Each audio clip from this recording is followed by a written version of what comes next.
This is We Need to Talk with Dr. Darcy Sterling, where I give you the tools and skills you need to love better so you can live better. Being a therapist actually wasn't my A job. My dream was to be a professional dancer. But I started dancing late in life, just before my 18th birthday, ancient by dance standards. But once I was bitten by the dance bug, there was no persuading me away from it. I auditioned to be a dance major in college, and the combination of my audacity and the fact that the school that I auditioned at had a very small freshman class gave me an opening I probably shouldn't have had. And boom, I was training to be a dancer. That year was pivotal in my development as a person, more so than as a dancer. Dance is where I learned so many things. It's where I learned discipline. It was a place where expectations were spelled out for me, so I could begin to predict the consequences of my actions and my inactions. Dance training is structured around repetition, strict attention to technique, and a relentless pursuit of precision. Every class demands focus and consistency. The physical rigor combined with the mental challenges of memorizing choreography and adapting to corrections ingrained in me a sense of discipline that transcended the studio. It taught me how to tolerate emotional discomfort because being on the receiving end of corrections can be rough on the ego, and successful dancers don't talk back to their teachers. And that was something that I deeply needed to learn. Dance taught me perseverance. I knew I was starting from a deficit of at least a decade because most dancers start dancing before the age of 5. So I was prepared to suck at it for years.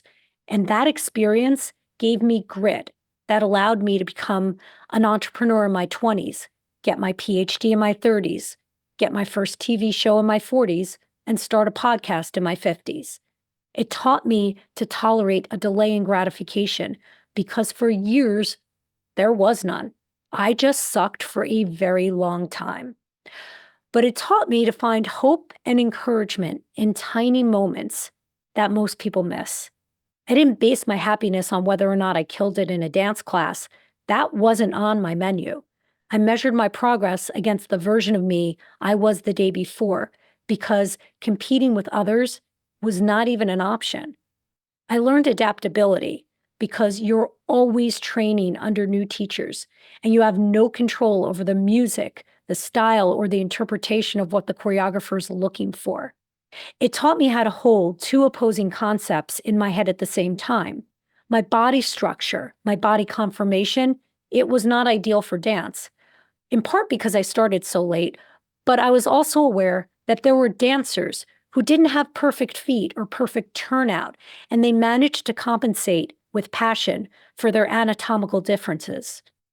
But the most important thing that dance taught me was to tolerate criticism, to crave feedback that most people who are not in the arts spend their lives avoiding. My ability to sift through critique and apply the kernels that make sense while discarding the noise, that has allowed me to put myself out there and take risks in ways I couldn't without it. If I had to sum it up, I'd say I was basically parented in dance studios. Many of the things that I should have gotten during my childhood, I got from the regiment and ritual of dance class. Now I'm highlighting the positives that I got from dance, but it was not all beautiful.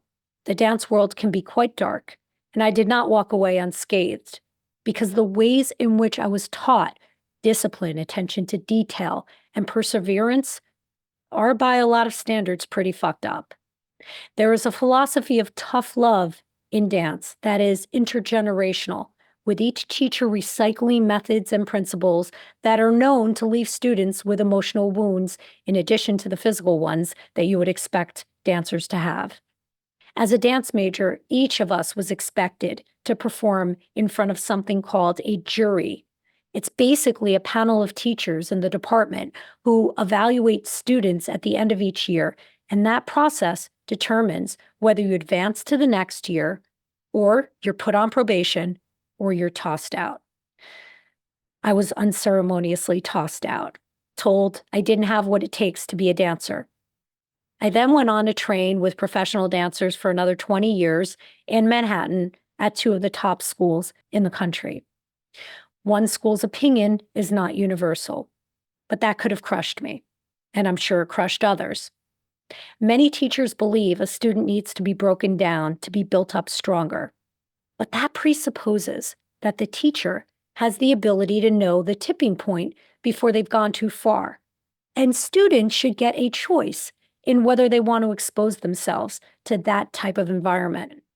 The thing is, teachers tend not to broadcast their teaching philosophy because most of them don't even realize that they are recycling methods that leave students with some emotional scar tissue, which means kids and their parents, they often don't know what they're signing up for. Dance instructors don't usually even question how they teach, how they mentor, and how they train their dancers. A student can either handle it or they're seen as not being cut out for dance. This relentless drive for perfection often leaves dancers dealing with anxiety, body image struggles, and levels of insecurity that can follow them for life. Now, if this sounds familiar to you, it's because dance shares many of the same pressures and psychological challenges as all competitive sports. Today's guest knows that there is a large cohort of dancers and elite athletes walking around with emotional wounds. She herself is a former professional ballet dancer turned sports psychologist, and she's here today to talk about mental health in competitive sports. Dr. Chelsea Parati, thank you so much for joining me. So Chelsea, you were a professional ballet dancer, and now you use sports psychology to teach dance teachers how to help their students thrive, how to help their dancers thrive. I'm curious, how did your experience as a dancer inspire you to do what you do? It's usually rooted in, I think a lot of us who do this work, it's what we didn't have and when we just didn't know better. And, I have always had pretty strong mental toughness. I credit my parents. I had that as a dancer, but I also learned it in dance. I learned so much of mental toughness and positive mental skills through that sport and art. And it's both. That's another side. But through dance, I learned so much more about mental toughness, handling negative emotions, pursuing long goals, and being able to take that into academic work and now into working with dancers and teachers. It's just such a blessing to be able to help shape the next generation of dancers where we know more now. So let's make sure everyone is able to learn that and can have a more positive experience as a dancer. So when you say that you already came into dance with mental toughness, I mean, as a professional dancer, where were you? In what company? It was a ballet company in Colorado that is no longer in existence. Beautiful. And I'm guessing that experience, no pun intended, wasn't entirely beautiful. Otherwise, you wouldn't have carved out a specialty in wanting to inform teachers on how to do things, I'm guessing a little differently than the way you were trained and the way I probably was trained. Yes, of course. And yes, I'm a firm believer in what Maya Angelou says, like once you know better, you do better. And that's really the root of it now. But it wasn't all roses. It wasn't all wonderful the whole time. I had good mental toughness, but I did still struggle with confidence and comparison regularly. The body image issues that come out of the ballet world pretty regularly, like that was definitely still a struggle. So I feel like I had the tools to help me through most of that. And I saw many of my peers who didn't, and then sort of naturally trying to help them with what had helped me, even though I didn't have the language or understand what I was talking about, and then being able to now understand it. Yeah. So now I get to share it. What specific mental health challenges do you commonly see in dancers or reported by the teachers that you coach? Sure. And are they different from challenges that other athletes in other sports contend with? I actually don't think it's very different. And I said at the top that it's a sport and an art. And I know that's a whole other still constant conversation. I believe it's both. And from this mental health and mental toughness position, I think it's the same in most sports. I see a lot of comparison. a lot of that sense of I'll never look like that, be as good at that. They got that so much faster than me. They're getting the attention, like all of those comparisons that make training hard. I see that everywhere. And then also the fixed mindset, that sense that I have talent in this area, but as soon as things get hard, I must not be good enough. I have to stop, rather than being able to push through when things are hard. And that's the emotion management side that I see I work with mostly high school and college age. And in that age, that emotion management part of being able to deal with disappointment, deal with frustrations, learn how to push through, that is all common, I think, in life, in humans, in everywhere that we're dealing with it, but it's in every sport. I do want to touch on the sport versus art conversation or debate. Can it be dialectical? Can it be both? Totally. That's my argument. And that is my feeling as well. And why is dance not featured in Olympics? Like, and I don't know that that would make your job, well, it would certainly keep you in business much longer. I don't know that it would make things any better for dancers, for us to be in the Olympics, because I think it's already a very, very difficult endeavor to pursue, in part because I feel like we recycle a lot of the training. Our teachers learned how to teach us by their teachers and their teachers and their teachers. And we know that the world of dance has not always really thought through the ways in which it feels to me, and has always felt to me, like it's a place of no nonsense and tough love. What do you think about that? Yes, but I also think that's true in most places. Like, I think that passing down of knowledge is true in every sport. And that's a lot of what I come up against now, is saying, well, just because your coach did it that way and it worked for you doesn't mean it's the best way to do it now. And can we learn from it? And dance is just as guilty of that as everything else, of like, this is what my ballet director did, so that's the standard I hold to you. And that's, I survived it, or I thrived in it, so therefore that's what I'm going to do.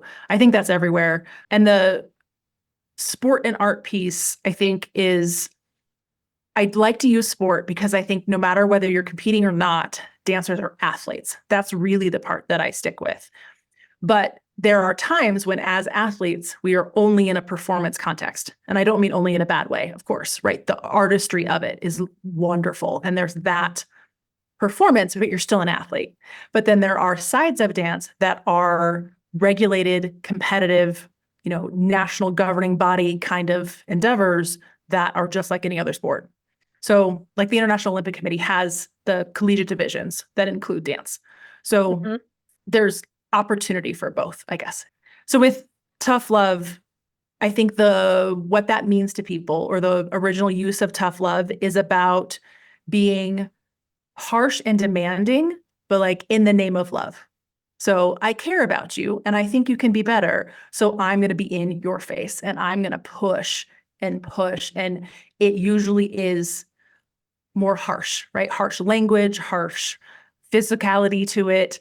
But it's like in the name of love. But I wouldn't do this if I didn't love you. But I wouldn't do this if it wasn't, right? So that's what I think it holds to us. It does cause damage. It does cause a fear of failure, usually. Like, I can't mess up. I cannot screw up no matter what, which makes training hard. You're supposed to be practicing and getting better. And if you're scared to make a mistake, that's a problem. We also know it lowers self-esteem. So if you're working on trying to build up the character of the athletes you're working with, tough love doesn't help with that. But that doesn't mean you don't hold people accountable and like have high standards. It just doesn't have to be in quite the punishment-oriented negative way it used to be. For non-dancers, can you describe some examples or an example of what like really harsh driving from a teacher to a student in a dance studio looks like? Yes. So that tough love, usually it's in the tone and the berating and the harsh, like, you aren't doing it well enough. And what crosses the line from accountability, and it's dance and it's every sport, is the coach who does the berating and the yelling publicly. So there's a shame involved.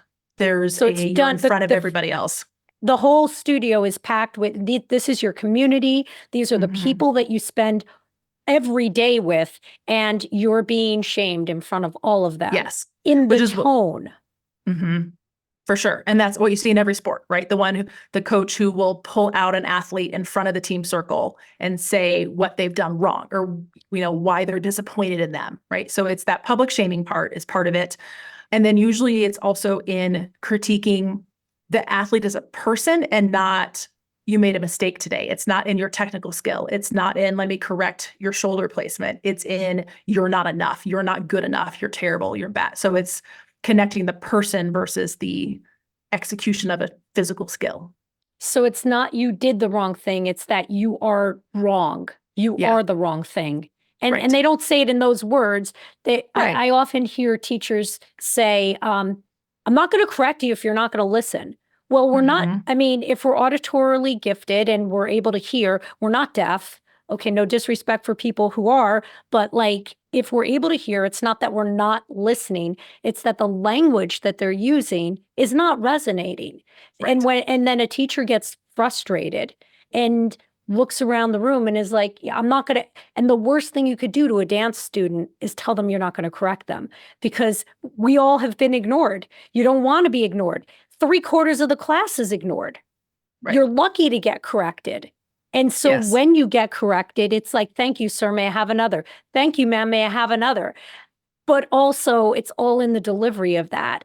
Yes. And would you say that that's an example of how some teachers would like weave in shame about the person's Mhm. character versus reflecting on the delivery thereof?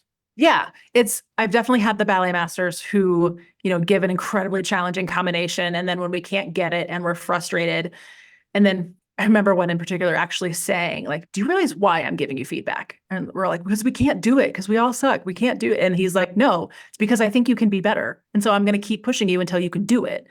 And that was a better way of shaping it, where it was like, I'm actually correcting you, like you said, because I believe you can be better, not in a shame place. Where usually when it is like, I'm not giving you correction anymore, or you're not giving me enough to be worthy of correction, is kind of what you were talking about, that example. It's communicating you are not worthy of feedback. And it's in the same vein where teachers say, like, well, you'll never be a professional, so why worry about it? Or you'll never make it on that college team, so why bother? And that is again about who you are as a person and your potential, not the skill you're doing in the moment. In any given week in the dance studio, variety of schools I'm referencing here, in case anybody's listening to this, I'm not speaking about my last dance experience at all. In any given school, like you train 4 to 6 days a week if you're just doing it part-time and love it. That's just part-time, which is Yes. so interesting that I had to use that caveat, but that is just part-time. And that is basically if it's a passion project and you just love it. But in any given week, I would see at least a dancer dissolve in tears by the end of class and walk out in Yeah. hysterics. What do teachers need to do when that's happening? How can they use that moment not just to understand their student better, but to reflect on how they're handling their class and their Mhm. trainees? Sure. I think it's twofold. So one is understanding what got you there, what got to a place that that athlete is falling apart in class. And like you said, the self-reflection, what am I doing? What am I not doing? What got us to this place? But in that moment, usually it's the athlete is not able to manage whatever emotion is bubbling up, whether that's shame or, and even if it's no overt shame, you as a coach haven't said anything, the athlete is just like, I can't do this and everybody's looking at me, or my peers are noticing that I can't do this. And that internal shame, the internal perfectionism that I'm never enough, and they can't manage that in the moment. And so you see the spillover of tears, walking out of class, that stuff. So it's being able to support them in the moment with your own calm emotional regulation, being able to model, like, you are allowed to be upset, you are allowed to have a hard time, but this is how we want to handle that. If you need to step out for a minute and take a deep breath and come back, that's okay. But also noticing, like, what made you feel that upset? Where is this really coming from? Because if it is comparison, if it is perfectionism, sometimes it's like, I haven't put the effort in and now it's coming out for everybody to see and I'm ashamed of myself. So being able to manage, where is that really coming from, and learning the coping skills to handle it in the moment. And so for a coach in the moment, it's about modeling. Like, I can see you're upset, or, talk to me about it. Or a lot of times I'll just ask an athlete, like, what do you need in this moment to gather yourself together and be able to continue practice? And for many athletes, they're like, I don't know. Like, okay, so you don't know. So that's step one, is let's, maybe you need to step out, but then we're going to talk after and reflect on like what would help you in that moment. We need to build a toolbox for how to handle negative emotions. That's not just stuff it down, ignore it, pretend it's not there. Like, there has to be a way to handle it so that you don't skip training, that you don't stop showing up, that you give up on your dreams. It's so complicated because Yes. also, do you not think that the teacher could reflect on the delivery thereof? Of course. Yes. And can you speak a little about that? Yes. So as a teacher, again, it's, have you created an environment that is amplifying that fear of failure and that perfectionism? So for some teachers, you genuinely may not be doing anything wrong, and that athlete is such a perfectionist because of their parents, their genetics, like that's just who they are, and you may not have done anything wrong. Oftentimes, though, something about the environment is making it worse. So what have you done that might have increased that? And usually it's in how you give feedback, again, what we were saying before, and how you handle mistakes. So a lot of fear of failure is like, I can't make a mistake because something really bad is going to happen. I'm going to get yelled at. I'm going to get ignored. I'm going to be shamed. Like, something bad's going to happen. I'm going to be put in a different Yeah. confirmation, a whole different line, and nobody's Right. going to see me. I'm going to be pulled out of the front. I'm not going to be an assistant, all of that stuff. Right. Something that you liked, something that was already given to you is going to get pulled from you. And that makes it very scary.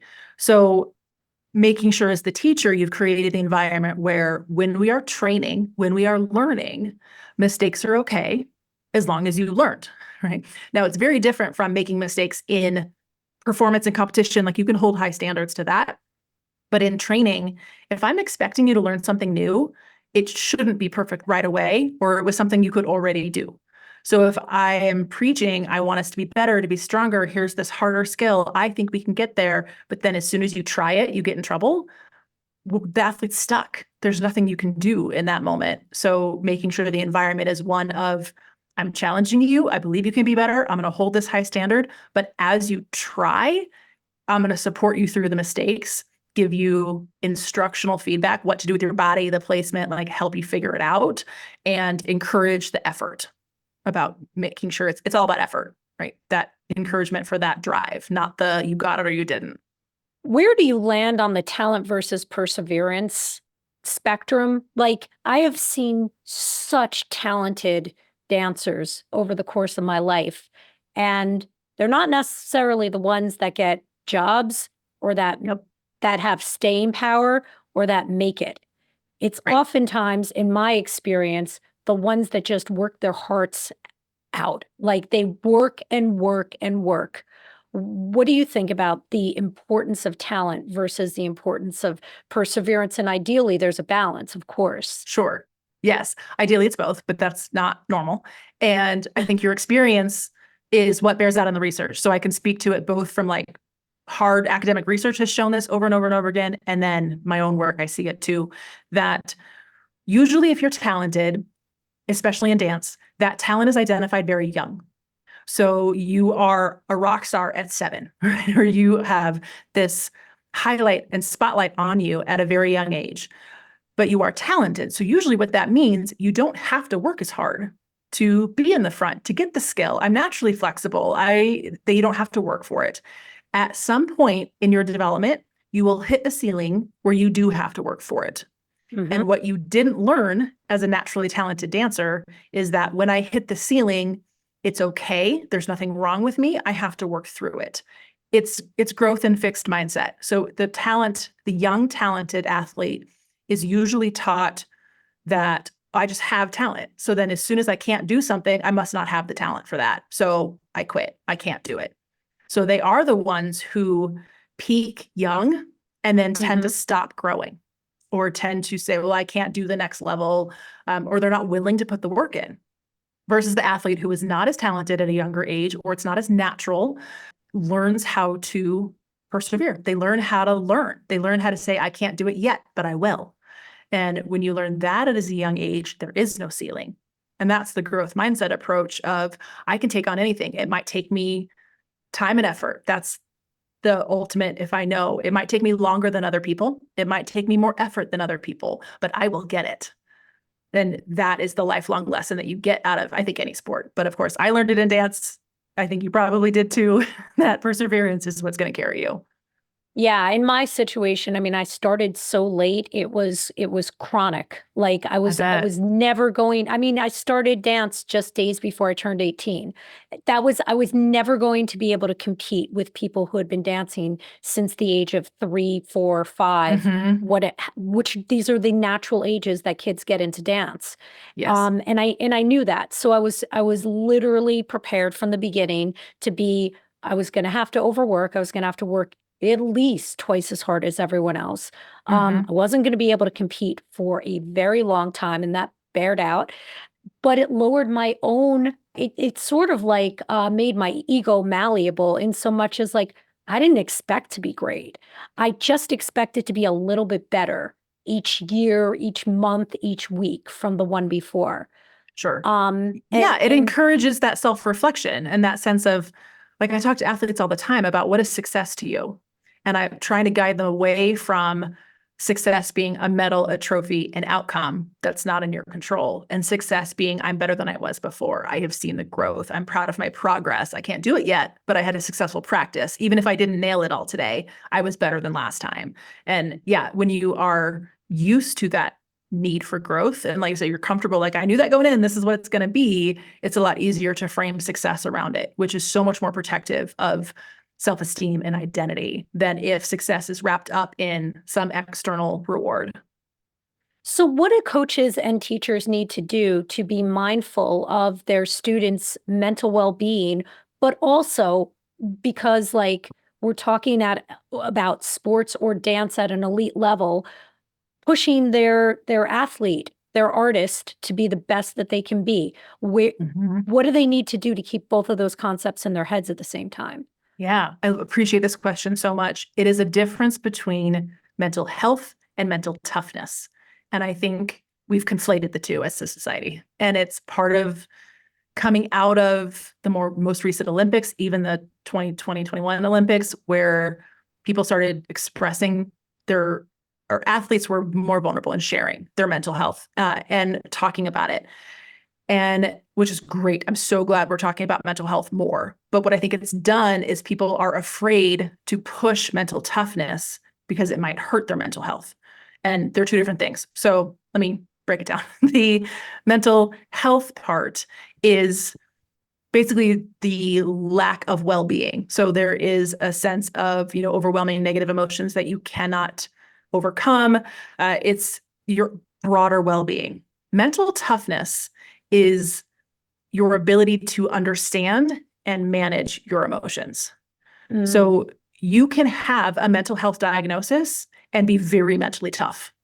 And mhm. that's what we see in Olympians, right? And these Olympians who are like, I've been battling depression, I've had anxiety my whole life. You can Yep. have a mental health disorder and be very mentally tough.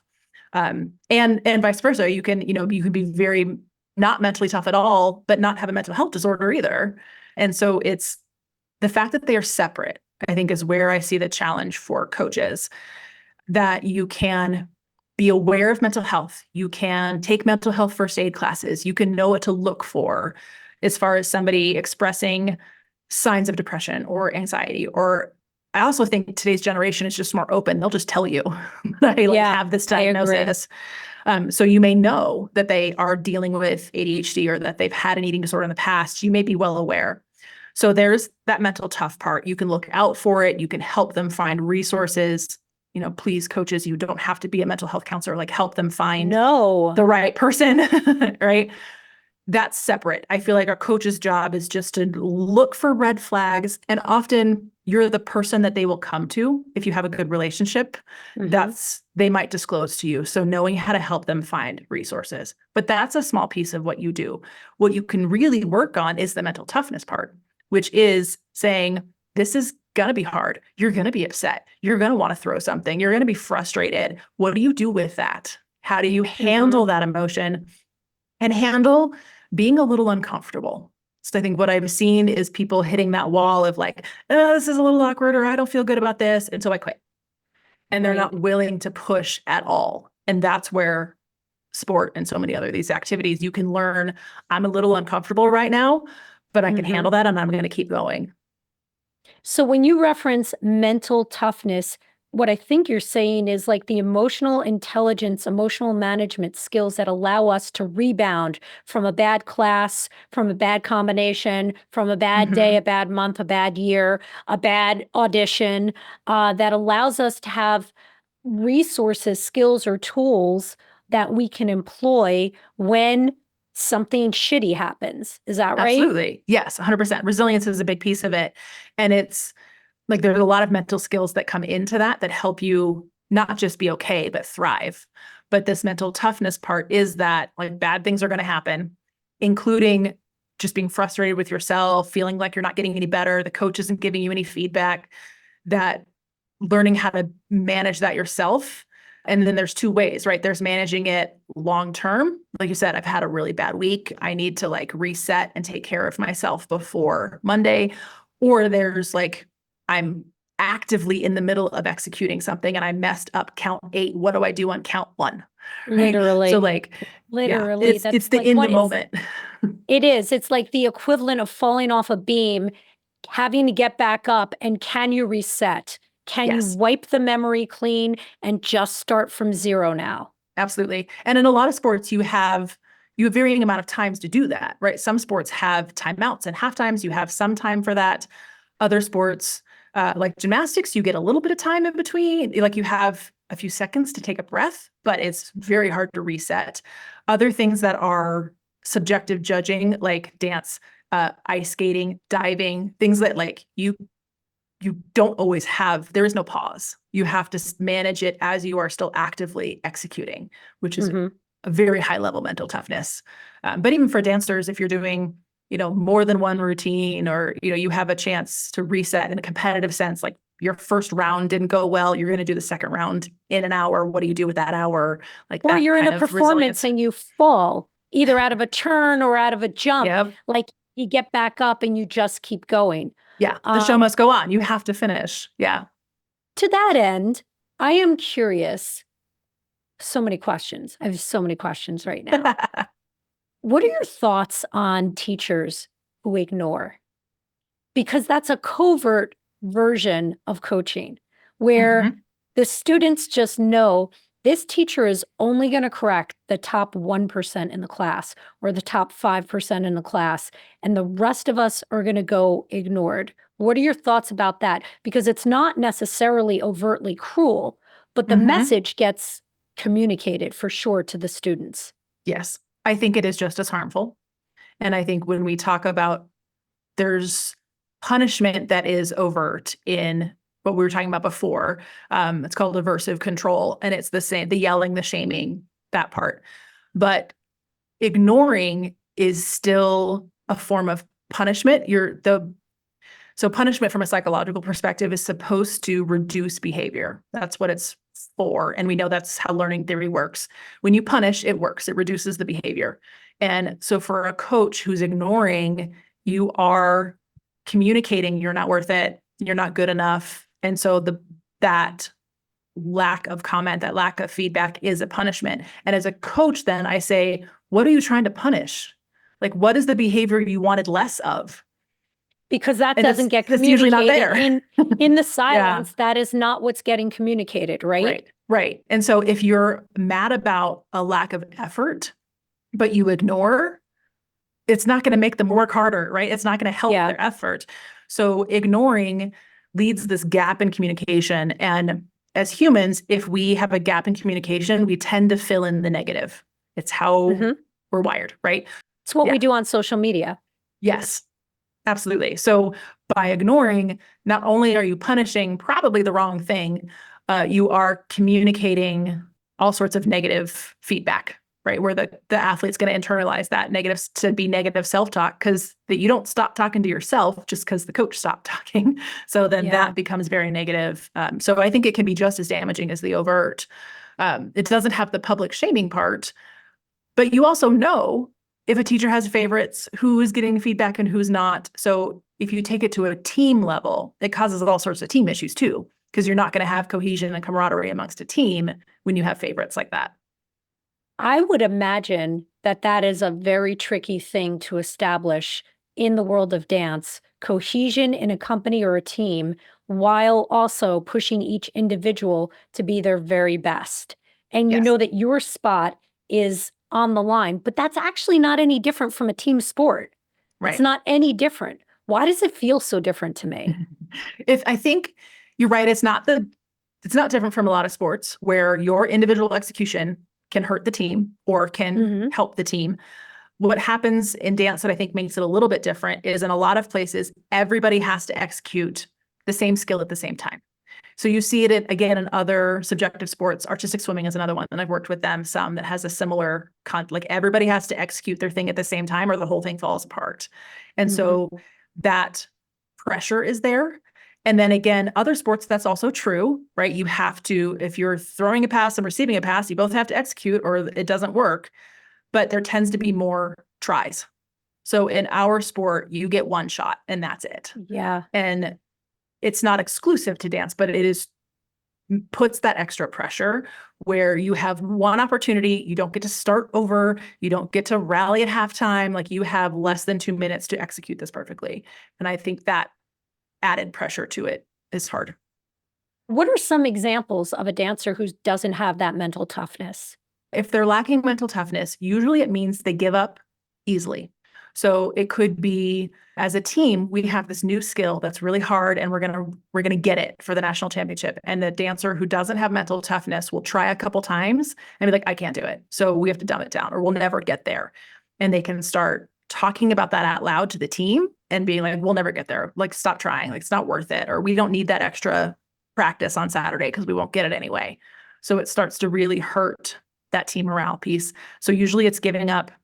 The other side of it when you're not managing emotions is that they can act out and blow up. So it can be attacking teammates, picking at people, starting rumors, with women, we know there tends to be more relational aggression. With Hmm. men, there's more physical, like you just take it out on people.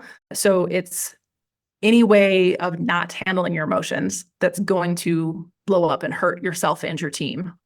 But a lot of times it's just giving up. Yeah, I mean, no, it's the reason I asked the question of the talent versus perseverance, because I've seen such talented dancers just like, because, especially at a place like Broadway Dance Center, which was the last place that I danced at, you see dancers from all over the world. People come in and they work for a semester, they work for a year, they work for a few years. And every September you see these amazing newbies who have so much talent. And it can be so overwhelming to the people who have been going to those classes because you're just like, oh my God, I'm never going to be able to compete with that person. And that's really sad because we shouldn't be competing with them. We should be competing with ourselves. But Right. also, we are, of course, competing against each other, which is, a dark side to dance. But also, what I remember saying to myself, like the last 6 years of my training, was doesn't mean that she's going to be here in 3 weeks or 3 months. Let's see how she handles the feedback that she's going to get in a New Absolutely. York City dance studio, you know? Yes. And I've seen so many people fold and Yep. walk away from like a teacher that really cares about them, that really, really would mentor them. Pretty much any elite athlete and elite dancer that you admire has a resilient story. They got cut from that company. They didn't make it the first time. Like there's a threat there. There's a reason that like they went through something. They had to work past it and then they got their career, their job, so it's almost always there's some resilient story because you're right. If everybody's going to come up to that and if you walk away, you walk away and that is the end of your journey. And so elite level anything, there's a resilient story somewhere. What are some signs that a teacher lacks mental toughness? Oh, interesting. Teachers who lack it, I see some of that. They're also uncomfortable with new and change. So it might be like, oh, I've only ever taught ballet, and now my studio wants me to teach a contemporary. That might be a bad analogy because sometimes that cross doesn't work as well. But right, I taught one style and now they want me to do something else. Or I've only taught, you know, elementary school kids and they want me to teach the high school class. And that's too uncomfortable. I can't do that. I don't have the experience for that. And the shutting down from a challenge, or their choreography being evaluated. And if it's not winning everything, then like, I'm a terrible choreographer. So it's the same, like backing down and not pushing through. Yeah. Is it rigid thinking? It's like inflexible thinking. It's like, I would imagine that an example might be, at the top of the pandemic when everybody pivoted to Zoom. I can imagine that a lot of teachers were like, what the actual fuck? I don't know how to do this. Nope. Right. Yes. But the ones that pivoted. Yeah. The ones that pivoted, some of them created a career out of being online and now are having wonderful, amazing careers because of the online presence at the time. Yes. So it's that adaptability. So, which I think is what you're saying with rigid thinking, like that ability to adapt, to change. It takes mental toughness to adapt and to know it's essentially, I can do hard things. This new thing came up, but I trust myself to be able to do something hard because I've done it before.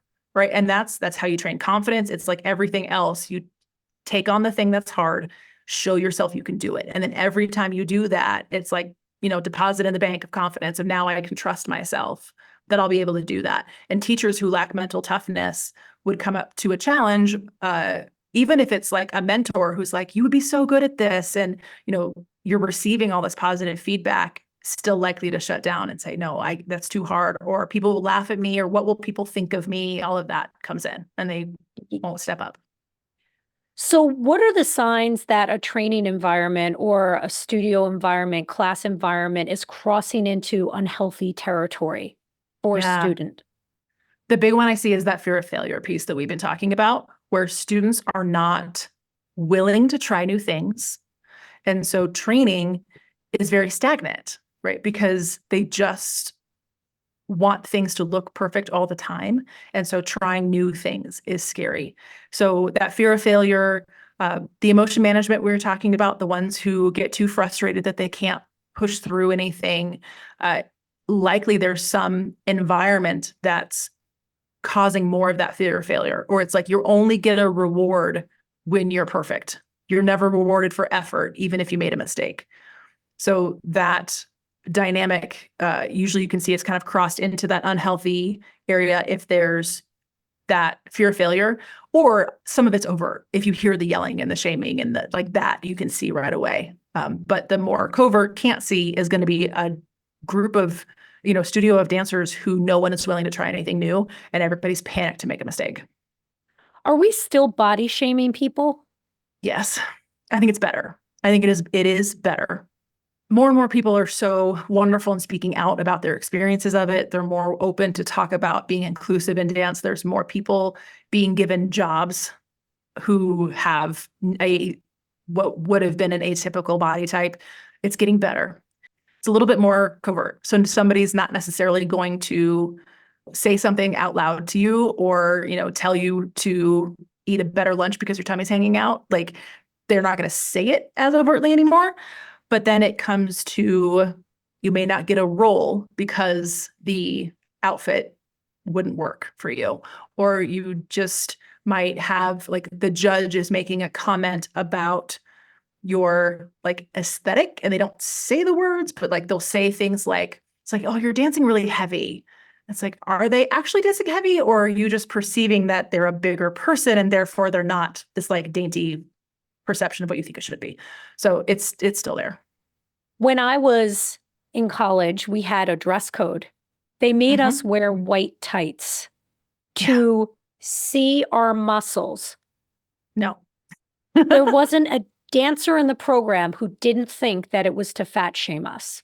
Right. We all thought it was intended to accentuate, because we had to wear black on top and then white tights. folks who are listening, can you even fucking imagine a less flattering outfit? Right. Does that Yeah. strike you? Oh, absolutely. Well, and I have a company experience similar where each level had different colors, which made sense, right? Like the 6-year-olds are in baby blue and like you change colors as you change levels. But the elite seniors wore white leotards. What 15, 16-year-old girls who are still figuring out their periods, who are still developing, like who puts them in a white leotard? It was awful. And even though it's not, I don't think we thought it was overtly body shaming, but we did it to ourselves. Like you're staring in a mirror the whole time, wearing something that no matter who you are and what you look like is not flattering. And it's hard in dance because there is a reality to, I need to see your body to be able to offer corrections. Like that is real. That's But you can different do than I it. need to see your muscles. I mean, give me a Yes. break. You can wear leggings and be able to see a dancer's muscles.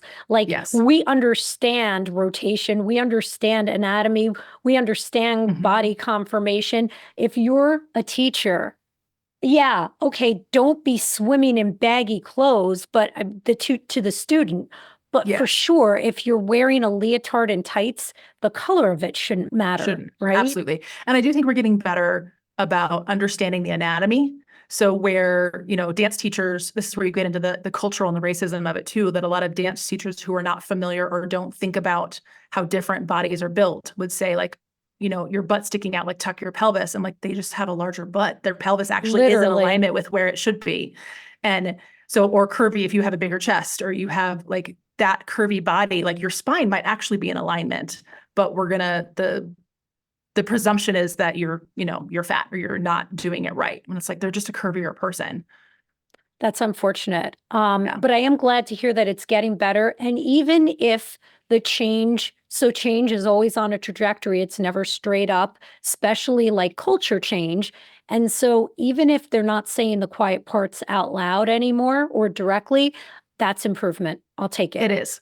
And I think there's people are more vocal when there's like social media or somebody gets like caught, so to speak. People are more vocal against it, which I think is better. So when you see the other side of this body shaming part is putting very young children in very revealing clothes and being able to have, they don't need a theme or a topic or a costume that is that revealing or is that adult on a 7-year-old. Like there's no need to do that to a young child.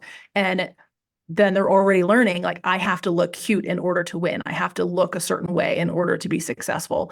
And now I'm seeing more people like speak up of like, don't do that to them. They don't need that. Like people are getting, and not that internet shaming is never a good option either, but people are getting the feedback culturally of like, oh, judges didn't like that. I actually scored lower because of that choice. And being able to speak up when, companies have their dress codes or when they're talking about that. And even like you see it in professional cheerleaders and like NFL programs and NBA programs, and there's still a lot of that focus on the image and your physicality, regardless of your ability to dance. And there's at least more people talking about it, at least more understanding, I think. Not perfect, but better.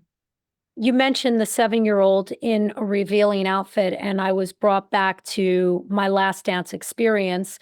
I was in a very adult dance class where the threshold to be in was 13 years old. You couldn't come in if you weren't 13 because it was very overtly sexual. Like we were doing, think Beyonce background dancers. Like we were like rolling on the floor. It was very sexual. It was very sexy. And when a young person would walk in, the teacher appropriately would ask, "How old are you?" And would sometimes stop class and go outside and tell a parent, "This is going to be a very sexual class combination. Are you comfortable?" And oftentimes the parents would be like, "No, they're fine."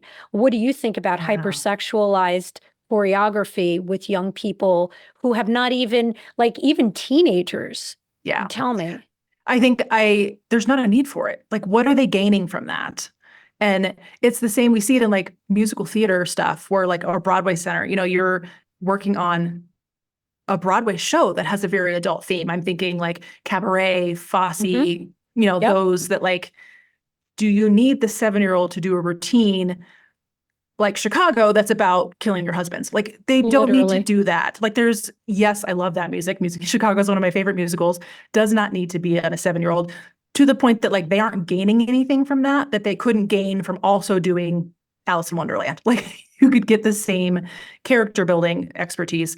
And so the sexualizing at a young age, even if a parent is okay with it, that's its own issue. Parents can have their choices, but to a child, it's still like they're not going to learn anything in that moment that would be of a benefit for their dance training, if that's what they're there for. And in dance in general, even outside of the sexualization stuff, we are asking dancers to project an emotion. And often we'll ask them to project an emotion that is above their developmental ability. So even when you have dancers doing a routine on a really difficult breakup and they're 12, Right. it's like they don't know what that is, and nor should they. And then the problem is teachers were like, well, let me tell you the story and like tell them about it so that they could vicariously demonstrate it. And they don't need to hear that. And it doesn't enhance their training. And I will tell you, many of us were very uncomfortable when, I mean, what are you going to do if a parent consents, the teacher lets the student in? But a lot of us were then very uncomfortable. Absolutely. We're like rolling on the ground, dry humping, and and we have like an 11-year-old in the combination with us is very, very uncomfortable. Absolutely. I have to tell it, I don't miss those days. Absolutely. Well, I think some studios I'm seeing a trend, like I see it in heels classes, right? That like that is the point of the class. And a heels class is 18 plus. I don't care. Like that. Okay. There is no option to be in a heels class if you're not 18 because they usually go together, right? That heels class is going to be more music video style, is going to be more sexualized, or a musical theater that has that element to it, which as an artist is wonderful. If you are an adult and you're an artist and you want to have that class, like live it, enjoy it. It is wonderful, but it doesn't add anything to someone who is underage. They can receive so much training in how to express different emotions that are developmentally appropriate. And it's so hard to portray a storyline or an emotion that you've never experienced. You're asking someone to do something that's not within their vernacular. If they've never experienced it, how can they possibly project it? I have seen them be able to, and that is both astounding and disturbing simultaneously. Agreed. Yes. Do we still have a culture where we push dancers to train or perform with injuries? Yes, I think similar to the body issue is we know more and it's better, but it's still, the show must go on. As I said earlier, like that is still our culture and that is still rewarded. And so for many dancers, if you don't speak up, if you hide your injury, if somebody says, are you okay? You're supposed to say, yeah, I'm good. Like just 1 second and I'll be fine. I pushed through my own injuries when I shouldn't have because I knew if I said something, I was going to lose the lead. I'm like, I'm not saying a word. I'm going to do this lead no matter what. And then my body has permanent issues. Like I didn't let it heal when I should have. And I think that we still reward pushing through. And it goes back to the mental toughness because that's what I'm telling you we should encourage people to do. And we should encourage, I'm a little uncomfortable, but emotional discomfort is different from your body is injured. And learning how to separate the two of like the short-term gain versus the long-term and knowing how to say this small injury and frustration is awful right now. But if I don't heal, I will potentially undermine the rest of my career, right? And have these permanent issues. So yes, it's still there because we reward the show must go on, that you push through. And is it mostly the dancers themselves who are not being transparent enough about the extent to which they're in pain? I don't even know how we are always in pain. We are always in pain. So when today at 50, I'll be 55 by the time this airs. At 55, when somebody says to me, I was recently diagnosed with celiac, and I am asymptomatic, or so I thought. What the doctors were like, it was an accidental diagnosis. They were like, have you not been in pain? And I'm like, honestly, my pain scale Your baseline is different. So skewed. It's so concerning and it's so skewed that I don't even know how to answer that question. In the 10 months since I've stepped away from gluten, I'm beginning to realize, oh my God, these normal things that I thought were just like, everybody experienced this stuff. So so again, it's like, is it that the dancer is not registering the pain because we're constantly in pain as dancers? Yes, I do think that's true. I think dancers don't want to speak up. And again, if the perfectionism, fear of failure culture is stronger, they're definitely not going to speak up. But even in healthy cultures, they are still don't want to speak up because it's my dream. What am I going to lose for it? How long do I have to be out? Am I letting my team down? Like there's so many other consequences that they don't want to speak up. And I felt it as a coach too, and a dancer that like did the whole season. And then after the end of the season, like, okay, I have to go have hip surgery. I'm like, you what? I'm like, no, I had a labrum tear like 4 months ago. I'm like, what is going on? And they just don't want to pause, and I think some of it too is we feel like dance, you have such a finite amount of time to do it, which is not true. But that's the message as well. That like you can't pause because you can only be a successful dancer for a very finite amount of time. And so there's that added pressure, which we know isn't true. There's wonderful examples of dancers late in life, but that's what we feel as teenagers. And I want to give a shout out to my last choreographer, dance teacher, Debbie Wilson, because she has been a lifelong dancer choreographer and has been so sensitive and attuned to injuries, both in herself and in her students, that if you were injured and you told her, she would show you how to scale it up and scale it down. She would tell you to wear knee pads. She would tell you to wear elbow pads, whatever the hell you needed to do. She would tell you to hold the passe instead of doing the double pirouette. Like she would find ways for you to still be in the piece while healing because she saw longevity and I'm sure still sees longevity in her dancers. And to her credit, you would just see dancers like in any given year, 2 or 3 out for their careers. That's it. Yep, 2 or absolutely. 3, like within a year. And like her course students, we never got hurt. We almost never got hurt. I was never injured in her class. And I was dancing from 40 to 50. Yeah, what we're getting better at is strength and conditioning. Again, treating dancers as athletes. If dancers are athletes and have proper strength and conditioning, injury goes down. And then we're better at recovery, about understanding what do you do when you walk out of class, like the foam rolling, the stretching, the nutrition, like what are you doing to care for yourself? That there's a whole association. I'll give a shout out to Doctors for Dancers that is trying to find people in sports medicine who were dancers, who were trying to help. Because for a lot of dancers, if you're hurt and you go to a traditional doctor, they say, well, just stop dancing. And to any athlete, like, you're like, that's not an option. Like, no. To your point about scaling up and down, it's like, can I still do this in a way that is safe? And so finding the medical specialists out there who can help you and figure out how to handle that better. But I credit our training dancers as athletes on the strength and conditioning side, and the recovery side, just like any sport, is going to reduce your injury rates. So at least I think that part as an industry, we're better at educating our dancers on how to do that. There is, and I can't think of it right now, there's an organization in New York City that offers free physical exams, not the normal physical, but the dancer kind of physical exam, anatomy exam, PT exam to dancers for free. They don't take money. It's a nonprofit, and they will then connect you to a physical therapist. I don't know if they charge for that piece of it, but just to see where you, like, I remember going there brand new in point, like they would say, okay, go up and releve, let me see you in first position. Like they would check everything to make sure. Now let me see you tendu, and let me see your extension. They want to make sure that you're not going beyond the alignment that your body is, and everybody's body is different, that your unique body is really capable of doing in a very healthy way. And I will put the link to that organization in the show notes for this episode. It's that ability to understand the specialists, because I think for dancers especially, we tend to be more flexible in our muscles and our joints. And so a traditional doctor, you're like, oh, I have pain in my back. Like, oh, but your back is crazy flexible. You're fine. You're like, no, I'm not fine. Just because I can kick my face, just because my back arch is so extensive, that doesn't mean I'm healthy. And so, finding those kinds of organizations of people who understand that athlete and your needs can be so helpful in the longevity of your career to not have to quit. That organization, by the way, was, I had heard it through dance teachers before, but they confirmed that I was hyperextended in every joint. And they were so pivotal in helping me understand that what will feel like a bent knee to me will not be visible on stage or in a dance class, but it'll allow me to not be so hyperextended in my knee that I'm putting unnecessary pressure on the front of my knee.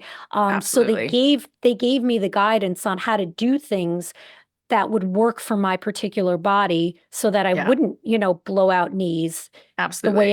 the way most dancers do. Right. And now we have people who are hypermobility specialists. Dr. Linda Bluestein, I'll shout her out too, is the one who's the best at this that I've personally talked to, that her whole specialty as a medical doctor is hypermobility. And she was a dancer. So understanding, like, yes, you have hypermobile joints, and in dance, you're like, look at this cool flexy thing I can do. And then you're competing that and it's on stage, but then it's not healthy long term. So being able to have specialists who understand what makes dancers different is so wonderful in every way. And the more of us out there who are focused on dancers, the better. I love that.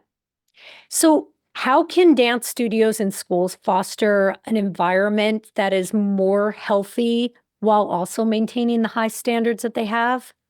We were talking about this mental health versus toughness part, which is a piece of this. So it's about building mental toughness, which comes from a balance of accountability and love.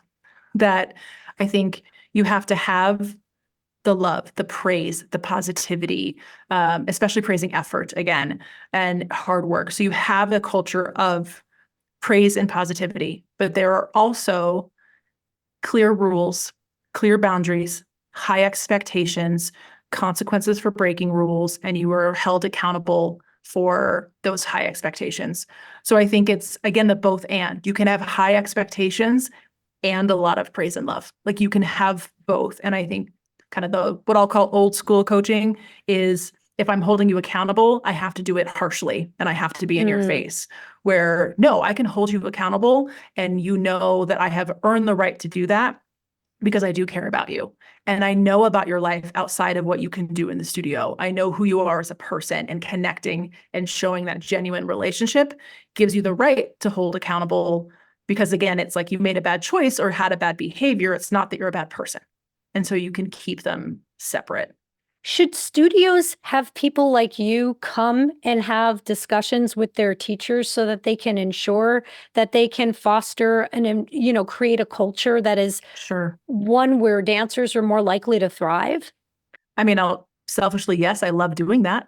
I think that's really fun and wonderful to be able to have those kinds of overt conversations, because it's just like anything else. We were saying how your teachers don't need to be therapists. They don't need to be experts in hypermobility. They don't need to be experts in strength and conditioning, but find the experts who can support what you don't know, right? And find people that you can bring in to support your dancers in whatever it feels like they're not getting inherently in your studio. Some dance teachers are also excellent at this and can create the culture. But if you're not sure or you want more help with it, I think having someone explicitly talk about, this is how we create a positive culture, this is what you do in this challenging situation, that those kinds of conversations are so valuable to just explicitly talk about it and not let it be in the background. It seems to me like it should be part of cross-training. I think so too, but that's my job. Rather than assuming that your teachers innately understand this and know how to communicate it, because we do. Right. If we want a different culture, we have to create a different culture, and we have to start, I think, from the assumption that, if we knew how to do this, we wouldn't have these problems to begin with. Right. And it's, again, what we were saying about this passing of knowledge, where you learned how to dance. You didn't always learn how to teach dance. Some people have wonderful education and, BFAs and have the education and how to teach. But not everybody. And being able to say, yes, you can teach the technical skill. Let's make sure we understand the social emotional side of how to make this a place where everybody can thrive. You are a wealth of knowledge, Dr. Chelsea Parati. Thank you. Thank you so much. And how can people learn more about you or follow you? If you are in the dance industry and want to learn more about that, I have a podcast called Passion for Dance. I share everything: mindset, motivation, resilience, coaching community, for people in the dance industry and really performing arts in general. I have lots of people in other performing arts as well. So Passion for Dance would be great. I'm on Instagram, dr.chelsea.parati as well. Thank you so much, Chelsea. I appreciate you. Thank you for having me, Darcy. That was really fun. We Need to Talk with Dr. Darcy Sterling is a Sterling Standard production. Editing and sound engineering by Bart Miguel. Our theme music is by Trendy Music. Special thanks to Amanda Christiani and Preston Smith. We'll be back on Tuesday with another episode packed with the relationship, dating, and mental health hacks you have come to expect. References are always linked in the show notes. We'll see you soon.